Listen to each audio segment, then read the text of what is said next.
ന്യൂക്ലിയോഫൈലിക് substitution reaction എന്താണ്, അതിന്റെ basic ആയിട്ടുള്ള ഐഡിയാസ് എന്തൊക്കെയാണ് തുടങ്ങിയവ നമ്മൾ ഡിസ്കസ് ചെയ്യാൻ പോകുന്നത്. ആർക്കെങ്കിലും നമ്മുടെ നീറ്റ് ഓൺലൈൻ കോച്ചിങ്ങിന് ജോയിൻ ചെയ്യണമെന്നുണ്ടെങ്കിൽ കോഴ്സ് ഫീസും ഡീറ്റെയിൽസും അറിയാനായിട്ട് വാട്സ്ആപ്പ് ചെയ്യേണ്ട നമ്പർ +91 79 94 97 14 19. അപ്പോ നമുക്ക് ഈ ന്യൂക്ലിയോഫിലിക് സബ്സ്റ്റിറ്റ്യൂഷൻ റിയാക്ഷൻ എന്ന് പറയുന്നത് ഹാലോ ആൽക്കെയിൻസ് അല്ലെങ്കിൽ ആൽക്കൈൽ ഹാലൈഡ്സ് എന്ന് പറയുന്നതിന്റെ ഒരു കെമിക്കൽ പ്രോപ്പർട്ടിയാണ് എന്നുള്ളത് നമുക്ക് നോക്കാം. ഓക്കെ, അപ്പൊ എന്തൊക്കെയാണ് ഇതിന്റെ ബേസിക് ആയിട്ടുള്ള ഐഡിയാസ് എന്ന് നോക്കുകയാണെങ്കിൽ ഈ ഹാലോ ആൽക്കൈൻസ് അല്ലെങ്കിൽ ആൽക്കൈൽ ഹാലൈഡ്സ് എന്ന് പറയുകയാണെങ്കിൽ ഹൈലി റിയാക്റ്റീവ് കോമ്പൗണ്ട്സ് ആണ്. ഓക്കെ, അപ്പൊ ഹാലോ ആൽക്കൈൻസിന്റെ ഏറ്റവും പ്രധാനപ്പെട്ട ഒരു പ്രത്യേകത എന്ന് പറയുകയാണെങ്കിൽ അത് എന്താണ്? ഹൈലി റിയാക്റ്റീവ്, അങ്ങനെയായിരിക്കും കുറച്ചുകൂടി ഭംഗി. ഹൈലി റിയാക്റ്റീവ് കോമ്പൗണ്ട് ആണ്, ഹൈലി റിയാക്റ്റീവ് കോമ്പൗണ്ട്സ് ആണ്. അങ്ങനത്തെ ഒരു ഹൈലി റിയാക്റ്റീവ് കോമ്പൗണ്ട്സ് ആവാനുള്ള റീസൺ എന്താണ് എന്ന് ചോദിക്കുകയാണെങ്കിൽ അതിന്റെ റീസൺ ഇതാണ്: presence of a polar carbon halogen bond in their molecules. മനസ്സിലായില്ലേ? അപ്പൊ എന്താ പറഞ്ഞ ഹാലോ ആൽക്കൈൻസ് അല്ലെങ്കിൽ ആൽക്കൈൽ ഹാലൈഡ്സ് എന്ന് പറയുന്നത് എന്താണ്? ഹൈലി റിയാക്റ്റീവ് ആയിട്ടുള്ള കോമ്പൗണ്ട് ആണ്. അപ്പൊ അത് ഹൈലി റിയാക്റ്റീവ് ആയിട്ടുള്ള കോമ്പൗണ്ട് ആവാനുള്ള റീസൺ എന്താണ്? അതിന്റെ ഉള്ളിൽ എന്തുണ്ട്? ഒരു പോളാർ കാർബൺ ഹാലോജൻ ബോണ്ട് ഉണ്ട്. ആ ഒറ്റ കാരണം കൊണ്ടാണ് അത് ഹൈലി റിയാക്റ്റീവ് കോമ്പൗണ്ട് ആവാനായിട്ടുള്ള കാരണം. അങ്ങനെയാണെന്നുണ്ടെങ്കിൽ ഇതിനെ ബേസ് ചെയ്തുകൊണ്ട് നമുക്ക് കുറച്ച് important reactions of halo alkanes നമുക്ക് ഡിസ്കസ് ചെയ്യാം. അതിൽ വരുന്ന ഏറ്റവും പ്രധാനപ്പെട്ട ഒരു കെമിക്കൽ പ്രോപ്പർട്ടി കാണിക്കുന്ന ഒരു റിയാക്ഷൻ മെക്കാനിസമാണ് ഏത് എന്ന് പറയുന്നത് ന്യൂക്ലിയോഫിലിക് സബ്സ്റ്റിറ്റ്യൂഷൻ റിയാക്ഷൻ എന്ന് പറയുന്നത്. അപ്പൊ ഇവിടെ എന്താണ് സംഭവിക്കുക എന്നുള്ളത് നമുക്ക് നോക്കാം. ഇപ്പൊ നമ്മൾ ഓൾറെഡി പറഞ്ഞു കാർബൺ ഹാലോ ആൽക്കൈൻസ് നമ്മൾ എങ്ങനെയാണ് വളരെ സ്ട്രോങ് ആയിട്ടുള്ള ഒരു പോളാർ ബോണ്ട് ഉണ്ട് എന്നുള്ളത് നമ്മൾ പറഞ്ഞു കഴിഞ്ഞു അല്ലെ. അപ്പൊ നമുക്കിവിടെ എന്ത് ചെയ്യാം? ഞാനിവിടെ ഒരു C മാർക്ക് ചെയ്യാണ്. അതെ, ഇവിടെ എന്റെ 3 ബോണ്ട് ഉണ്ട്. അതായത് ഇവിടെ ആയിട്ട് എന്തുണ്ട്? ഒരു എക്സ് ഉണ്ട്. ഈ എക്സ് എന്ന് പറയുന്നത് എന്താണ്? പാർഷ്യലി നെഗറ്റീവ് ചാർജ് ആണ്. കാർബൺ എന്ന് പറയുന്നത് എന്താണ്? പാർഷ്യലി പോസിറ്റീവ് ആയിട്ടുള്ള ഒരു ചാർജുമാണ്. അപ്പൊ ഇങ്ങനെ വരുന്ന സിറ്റുവേഷനില് ഹാലോജൻ എന്ന് പറയുന്നത് എന്തായിട്ട് മാറുന്നു? മോർ ഇലക്ട്രോ നെഗറ്റീവ് ആണ്. ഹാലോജൻ എന്ന് പറയുന്നത് ഇവിടെ എന്താണ്? മോർ ഇലക്ട്രോ നെഗറ്റീവ് ആണ് ദാൻ ആരേക്കാളും? Than carbon. മനസ്സിലായില്ലേ? അതുകൊണ്ടാണ് ഈ ഒരു ബോണ്ട് ഇങ്ങനെ നമുക്കിവിടെ എക്സ്പീരിയൻസ് ചെയ്യുവാനായിട്ടുള്ള ഒരു കാരണം.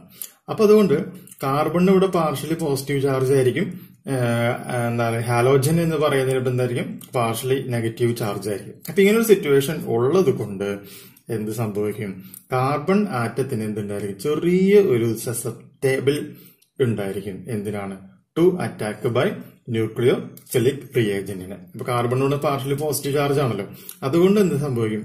കുറച്ചും കൂടി ഈ പറയുന്ന എക്സിനേക്കാളും റിയാക്ടിവിറ്റി കൂടുതലുള്ള വേറെ ഏതെങ്കിലും ഒരു ഹാലോജന് ഇതിനെ കാർബണിനെ എന്ത് ചെയ്യാനായിട്ട് പറ്റും? അറ്റാക്ക് ചെയ്യുവാനായിട്ട് സാധിക്കും. കാരണം എന്താണ്? ഇവിടെ ഒരു പോളാർ ബോണ്ട് ഉള്ളത് കൊണ്ട്. കാര്യം മനസ്സിലായില്ലേ? നമ്മൾ ആദ്യം പറഞ്ഞ പോയിന്റ് എന്തായിരുന്നു? കാർബൺ അതുപോലെ തന്നെ ഇവിടെ ഒരു ഹാലോജൻ, ഇവര് തമ്മിൽ എന്തുണ്ടായിരിക്കും? ഒരു polar carbon halogen bond form ചെയ്യും. അങ്ങനെ ബോണ്ട് ഫോം ചെയ്യുന്ന സിറ്റുവേഷനിൽ ഈ ഹാലോജൻ എന്ന് പറയുന്നത് എന്താണ്? More electro negative than C ആണെന്ന് പറഞ്ഞു. എന്ന് പറയുകയാണെങ്കിൽ കാർബണിന് ഇവിടെ എന്തായിരിക്കും? ഒരു പാർഷ്യലി പോസിറ്റീവ് ആയിട്ടുള്ള ഒരു ചാർജ് ആയിരിക്കും. അങ്ങനെ ഉള്ളത് കൊണ്ട് ഈ എക്സിനേക്കാളും റിയാക്ടിവിറ്റി കൂടുതലുള്ള വേറെ ഏതെങ്കിലും ഹാലോജൻ ആറ്റത്തിന് എന്ത് ചെയ്യുവാനായിട്ട് സാധിക്കും? ഈ കാർബൺ ആറ്റത്തിനെ അറ്റാക്ക് ചെയ്യുവാനായിട്ട് സാധിക്കുകയാണ് ചെയ്യുക. കുറച്ചും കൂടി സ്ട്രോങ് ആയിട്ട് വരുന്ന ന്യൂക്ലിയോഫൈൽ ആയിട്ടുള്ള വേറെ ഏതെങ്കിലും ഹാലോജൻ ആറ്റത്തിന് എന്ത് ചെയ്യാൻ പറ്റും? ഈ കാർബൺ ആറ്റത്തിനെ അറ്റാക്ക് ചെയ്യുവാനും ഇവിടെയുള്ള എക്സ് എന്ന് പറയുന്നതിനെ മാറ്റി അതിന്റെ സ്ഥാനത്ത് ഈ Y എന്ന് പറയുന്ന കുറച്ചും കൂടി റിയാക്ടിവിറ്റി കൂടുതലുള്ള ഹാലോജൻ ആറ്റത്തിനെ എന്ത് ചെയ്യാൻ പറ്റും? ഇവിടെ വരികയും പുതിയ ഒരു കോമ്പൗണ്ട് ഫോം ചെയ്യുവാനും സാധിക്കും. ഈ ഒരു ടെക്നോളജിനെ പറയുന്ന പേരാണിത് ന്യൂക്ലിയോഫിലിക് സബ്സ്റ്റിറ്റ്യൂഷൻ റിയാക്ഷൻ എന്ന് പറയുന്നത്. കാര്യം മനസ്സിലായല്ലോ. അപ്പൊ നമുക്കൊന്ന് ഇംഗ്ലീഷിൽ ഒന്ന് പറഞ്ഞു നോക്കാം. Since halogen is more negative than carbon, the polarization of carbon halogen bond in alkyl halide എന്ന് പറയുന്നത് take place as follows. Okay, the presence of the small positive charge on the carbon atom make it susceptible. ആ വാക്ക് പ്രത്യേകം നമ്മൾ ഓർത്തിരിക്കുക. SUSCEPTIBLE.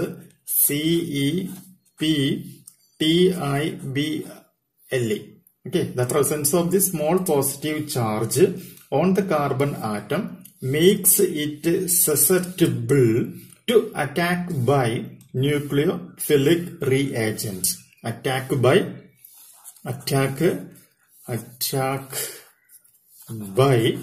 nucleophilic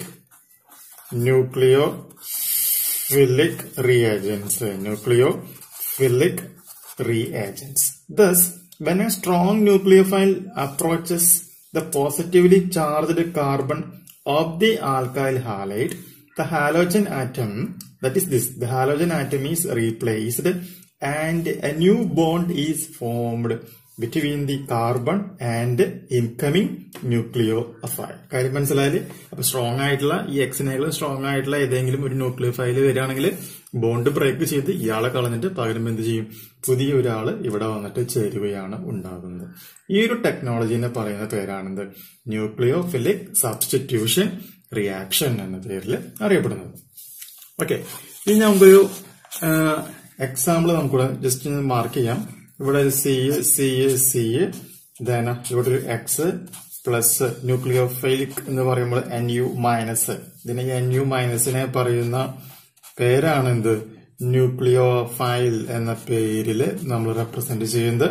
then reaction സംഭവിച്ചു കഴിയുമ്പോൾ ഇവിടെ എന്ത് വരും, സി NU മൈനസ് പ്ലസ് എന്തായിട്ട് മാറും, പഴയ ആള് എക്സ് മൈനസ് ആയിട്ട് പുറത്തേക്ക് പോവുകയാണ് ചെയ്യുന്നത്. ഇതാണ് ഇവിടത്തെ എന്തായിട്ട് മാറുന്നത്, പ്രോഡക്റ്റ് ആയിട്ട് കാണപ്പെടുന്നത്. ഓക്കെ, നമുക്ക് രണ്ട് എക്സാമ്പിൾ ജസ്റ്റ് ഒന്ന് ചെയ്ത് നോക്കാം. പെട്ടെന്ന് രണ്ട് എക്സാമ്പിൾസ് നമുക്ക് നോക്കാം. ഇവിടെ നോക്കൂ, ഒന്നാമത്തെ എക്സാമ്പിൾ ആയിട്ട് ഇവിടെ CH3Cl ഓക്കെ പ്ലസ് NaOH വരികയാണ് എന്ന് വിചാരിക്കാം. അപ്പൊ ഇവിടെ OH എന്ന് പറയുന്നത് മൊത്തം നെഗറ്റീവ് ആണ്, Na എന്നൊരു പ്ലസ് ആയിട്ട് മാറും. ഓക്കെ, ഇവിടെ Cl മൈനസ് ആണ്, CH3 പ്ലസ് ആണ്. അപ്പൊ ഈ OH എന്ന് പറയുന്നത് നേരെ ഇതിലേക്ക് വരുന്നു. Cl ഇവിടെ നിന്നും എന്തായിട്ട് മാറുന്നു, പുറത്തേക്ക് പോകുന്നു. ആ പുറത്തേക്ക് പോകുന്ന ആള് Na പ്ലസുമായിട്ട് കമ്പൈൻ ചെയ്യാണ് ഉണ്ടാകുന്നത്. ഓക്കെ, അപ്പൊ നമുക്ക് ഇവിടെ എന്ത് വരും, CH3OH പ്ലസ് എന്ത് ഫോം ചെയ്യും, NaCl ഫോം ചെയ്യാൻ ഉണ്ടാകുന്നത്. സോഡിയം എന്ന് പറയുന്ന മിക്സ് ചെയ്തുകൊണ്ട് NaCl NaOH സ്പ്ലിറ്റ് ചെയ്തിട്ട് അവിടെ NaCl എന്ന് പറയുന്ന സംഗതിയായിട്ട് അവിടെ മാറുന്നു. ഓക്കെ, ഒപ്പം തന്നെ അവിടെ ഈ ഒരു സിറ്റുവേഷൻ കിട്ടി. ഇനി നമുക്ക് വേണമെങ്കിൽ വേറൊരു എക്സാമ്പിൾ ഇതേപോലെ നമുക്ക് ഇവിടെ ചെയ്ത് നോക്കാം. CH3Cl പ്ലസ് OH മൈനസ് ഇങ്ങനെയും വരാലോ. അങ്ങനെ വരുമ്പോ ഈ Cl മൈനസ് ആണ്, ഇത് OH പ്ലസ് ആണ്. അപ്പൊ OH പ്ലസ് ഇങ്ങോട്ട് വരും, Cl മൈനസ് പുറത്തേക്ക് പോവുകയാണ് ചെയ്യുക. ഓക്കെ, സോ ഇവിടെ CH3OH പ്ലസ് Cl മൈനസ് ആയിട്ട് നമുക്ക് എന്ത് ചെയ്യുന്നു, ഒരു പ്രോഡക്റ്റ് ഫോം ചെയ്യാണ് ചെയ്യുന്നത്. That is for example when chloromethane okay, chloromethane is treated with sodium hydroxide solution, methanol and sodium chloride are formed. ഏറ്റവും സിമ്പിൾ ആയിട്ടുള്ള എക്സാമ്പിൾ ആണ്. So such reactions in which a stronger nucleophile substitutes or displaces a weaker nucleophile are called nucleophilic substitution reaction എന്ന പേരിൽ പറയാം. അതായത് weaker ആയിട്ടുള്ള ന്യൂക്ലിയോഫൈലിനെ മാറ്റിയിട്ട് അതിനേക്കാളും സ്ട്രോങ്ങർ ആയിട്ടുള്ള ന്യൂക്ലിയോഫൈൽ വന്നിട്ട് കാർബൺ ആറ്റത്തില് അറ്റാച്ച് ചെയ്യുന്നു. ഈ ഒരു കണ്ടീഷനെ പറയുന്ന പേരാണ് എന്ന് പറയുന്നത് ന്യൂക്ലിയോഫിലിക് സബ്സ്റ്റിറ്റ്യൂഷൻ റിയാക്ഷൻ എന്ന പേരിൽ അറിയപ്പെടുന്നത്. ഇനി ഒരു എക്സാമ്പിൾ പഠിച്ചിരിക്കുക, നമുക്ക് പരീക്ഷയ്ക്ക് ആവശ്യം വരും. ഞാൻ ഡീറ്റെയിൽ ആയിട്ട് അടുത്ത വീഡിയോയിൽ പറയുന്നതായിരിക്കും. ആംബിഡന്റ് ന്യൂക്ലിയോഫൈൽസ് എന്താണെന്ന് ഒരു വട്ടം പരീക്ഷയ്ക്ക് ചോദിച്ചിട്ടുണ്ടായിരുന്നു. ആംബിഡിയന്റ് ന്യൂക്ലിയോഫൈൽസിന് എക്സാമ്പിൾ ആയിട്ട് ഈ പേരുകൾ ഓർത്തിരിക്കുക. സയനൈഡ്സ്, എന്താണ് പറയണത്? സയനൈഡ്സ് അതുപോലെ തന്നെ നൈട്രൈറ്റ്സ് എന്ന് പറയുന്ന രണ്ട് സംഗതികൾ. അതെന്താണ് ഈ ആംബിഡിയന്റ് ന്യൂക്ലിയോഫൈൽസ് എന്നുള്ളത് നമുക്ക് വേറൊരു വീഡിയോയിൽ നമുക്ക് ഡിസ്കസ് ചെയ്യാം. അപ്പൊ ഈ റിയാക്ഷൻസ് മൊത്തം പഠിച്ചു വെക്കുക കേട്ടോ. അടുത്ത വീഡിയോയിൽ നമുക്ക് വേറെ ഒരു പോർഷൻസ് എക്സ്പ്ലെയിൻ